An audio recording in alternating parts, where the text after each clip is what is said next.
और हिंदुओं को एकजुट करने की मुहिम लेकर चल रहे बागेश्वर बाबा ने देश और विदेश के जेनजी को सनातन से जोड़ने की नई पहल शुरू कर दी। बागेश्वर बाबा अब तक 7 बार बागेश्वर धाम में गरीब और जरूरतमंद बेटियों का सामूहिक विवाह करवा चुके हैं। बागेश्वर बाबा जब सनातन की मजबूती के लिए कुछ बोलते हैं, एक इकोसिस्टम तुरंत बवाल खड़ा करने की कोशिश में जुड़ जाता है, क्योंकि बागेश्वर बाबा हिंदू राष्ट्र की बात करते हैं, हिंदुओं से एकजुट होने की अपील करते हैं, अवैध धर्मांतरण रोकने के लिए और रास्ता भटक चुके सनातनियों के घर वापसी के लिए मुहिम छेड़े बैठे हैं।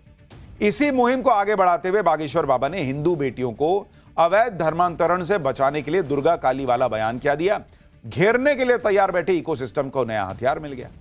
बागेश्वर बाबा के जो दुर्गा काली हैं, उनको असदुद्दीन ओवैसी की बुरके वाली बयान से जोड़ा जाने लगा।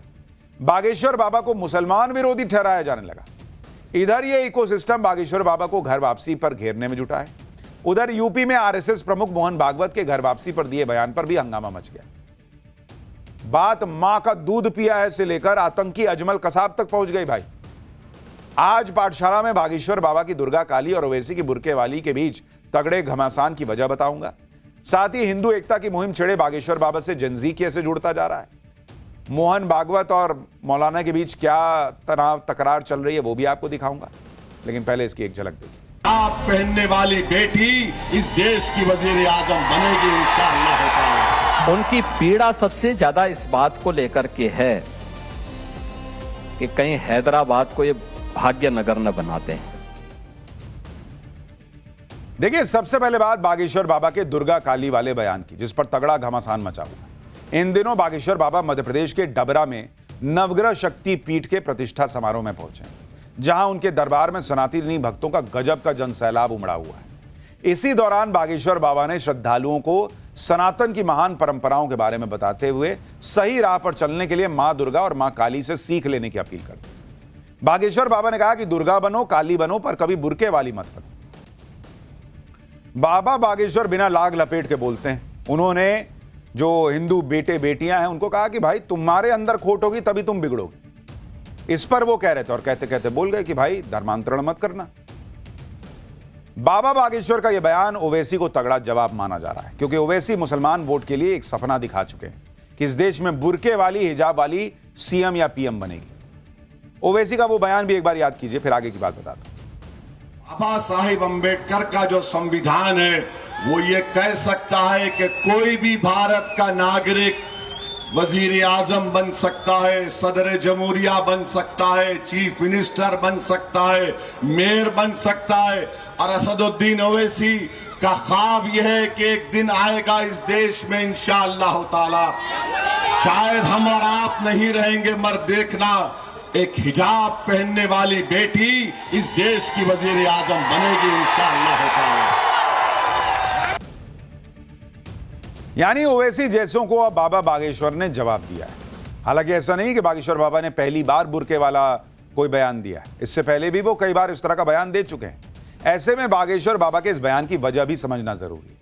दरअसल एक हिंदू बेटी की हत्या से आहत होकर बागेश्वर बाबा ने पहली बार यह बयान दिया, और उस घटना के बारे में आपको बताता हूं। मध्य प्रदेश के बुरहानपुर में पिछले साल अगस्त में एक हिंदू बेटी की बेरहमी से गला काटकर हत्या कर दी गई। हत्या के आरोप में रईस खान नाम के शख्स को गिरफ्तार किया गया था। आरोप लगा था कि शादी के लिए इस्लाम धर्म नहीं अपनाने पर हत्या हुई। कई लोग बाबा बागेश्वर की ऐसी बातों से चिढ़ जाते हैं, कई लोगों को बहुत आग लगती है। लेकिन जो लोग बागेश्वर बाबा पर सवाल उठाते हैं, उन पर आरोप लगाते हैं, उन्हें याद रहना चाहिए कि बेहद कम उम्र में ही बागेश्वर बाबा ने ऐसे ऐसे काम किए हैं जो कई लोग पूरी जिंदगी सोचते रह गए। कई सामाजिक कार्य कर रहे हैं जिससे हजारों लोगों को लाभ मिल रहा है। हिंदू राष्ट्र और हिंदुओं को एकजुट करने की मुहिम लेकर चल रहे बागेश्वर बाबा ने देश और विदेश के जेनजी को सनातन से जोड़ने की नई पहल शुरू कर दी। विदेशों में सनातन का डंका बजाने के साथ ही बागेश्वर बाबा ने देश की नई पीढ़ी को सनातन के गौरव की जड़ों से जोड़ने के लिए बागेश्वर धाम में सनातन वैदिक गुरुकुलम की शुरुआत कर दी। इस गुरुकुलम में पढ़ने वाले बच्चों को सनातन की बारीकियों और वेदों की शिक्षा दी जाएगी। यानी सनातन से जेन जी को जोड़ने का प्रयास कर रहे हैं। आप देखिए कि हिंदू बेटियों को सिर्फ ज्ञान ही नहीं बांट रहे, जिसको लेकर उन्हें निशाने पर लेने की कोशिश होती है। बागेश्वर बाबा अब तक 7 बार बागेश्वर धाम में गरीब और जरूरतमंद बेटियों का सामूहिक विवाह करवा चुके हैं। इस बार भी महाशिवरात्रि पर बागेश्वर बाबा ने 300 से ज्यादा बेटियों का विवाह करवाया। बागेश्वर धाम का यह कन्या विवाह महोत्सव अब देश भर में एक मिसाल बन चुका है। बागेश्वर धाम की दान पेटी में आने वाली समस्त राशि कन्या विवाह के लिए समर्पित कर दी जाती है। इस सामूहिक विवाह में हर बेटी को 3 लाख रुपए का गृहस्थी का सामान गिफ्ट में दिया जाता है। इस बार तो हर जोड़े को 30,000 रुपए की ज्वाइंट एफडी भी गिफ्ट में दी गई। सामूहिक विवाह में 2 राज्यों के मुख्यमंत्री, कई मंत्री और 8 देशों के राजदूत शामिल हुए।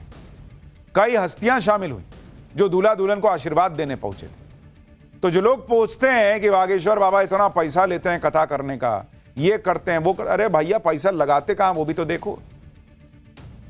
गरीब बच्चियों का विवाह करा रहे हैं, युवाओं को सनातन से जोड़ने के लिए गुरुकुलम खोल रहे हैं, कैंसर अस्पताल बनवा रहे हैं। ऐसा तो नहीं है कि खुद महल बना लिया और उसमें रह रहे हैं। बागेश्वर बाबा कई महीनों से सामूहिक विवाह की तैयारी में जुटे थे। इस आयोजन को बागेश्वर बाबा बड़ी जिम्मेदारी मानते हैं, इसलिए उन्होंने इसकी कामयाबी के लिए कठिन अनुष्ठान भी किए। सुनिए सामूहिक विवाह के लिए किए गए अनुष्ठान पर वो खुद क्या बता रहे हैं। हिंदुओं को एकजुट करने की मुहिम लेकर आगे बढ़ रहे बागेश्वर बाबा ने ऐलान कर दिया है कि मार्च के दूसरे हफ्ते में वो लखनऊ में डेरा डालेंगे, कथा करेंगे, दिव्य दरबार लगाएंगे। लेकिन बागेश्वर बाबा के पहुंचने से पहले ही यूपी में आरएसएस प्रमुख मोहन भागवत के दौरे पर अलग घमासान छिड़ गया है। मोहन भागवत से इस दौरे में सीएम योगी आदित्यनाथ ने मुलाकात की। दोनों की मुलाकात को काफी अहम माना जा रहा है।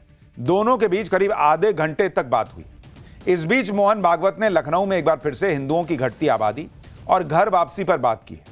मोहन भागवत ने कहा कि भारत में रहने वाले मुसलमान भी हिंदू हैं, वो अरब से नहीं आए। जो लोग हिंदू धर्म में वापस लौटे हैं, हमें उनका ध्यान रखना चाहिए। घर वापसी का काम तेज होना चाहिए। मोहन भागवत ने आगे कहा कि हिंदुओं के कम से कम 3 बच्चे होने चाहिए। जिस समाज में औसतन 3 से कम बच्चे होते हैं, वो समाज भविष्य में समाप्त हो जाता है। जो भी शादी कर रहे हैं उनको समझाइए कि वो 3 बच्चे करें। लेकिन मोहन भागवत के घर वापसी वाले बयान पर कई लोगों को आग लग गई। जमीयत उलमाए हिंद के अध्यक्ष मौलाना अरशद मदनी ने क्या कह दिया और इंडियन यूनियन मुस्लिम लीग के नेता क्या कह रहे हैं, दोनों को सुनिए। आरएसएस देश का बहुत बड़ा नुकसान कर रहा है। जब तक आरएसएस नहीं था, इस देश में हिंदू बहुत सम्मान के साथ और सुकून के साथ जी रहा था। जब से आरएसएस का वजूद आया है, हिंदुओं की सुरक्षा खतरे में पड़ी है। बाबर के टाइम में, औरंगजेब के टाइम में आरएसएस का वजूद नहीं था, तो हिंदू सबसे ज्यादा सम्मानित रहा, सबसे ज्यादा सम्मान से रहा। बाबर के टाइम में भी आरएसएस और उसके टाइम में उन्होंने इस्लाम फैलाने का काम नहीं किया। उन्होंने यहाँ पर अपनी हुकूमत करने के लिए हिंदुओं के साथ मुआहदे किए, हिंदुओं के साथ उन्हें सम्मान दिया, इज्जत दी। लॉजिक देख रहे हैं आप। भाई साहब कह रहे हैं कि बाबर और औरंगजेब ने हिंदुओं को बहुत सम्मान से रखा था। तो औरंगजेब ने जो मंदिरें तोड़ी वो सम्मान देने के लिए तोड़ी थी कि भाई इसको थोड़ा तोड़ देता हूं और इस पर मस्जिद बना देता हूं, तेरे को सम्मान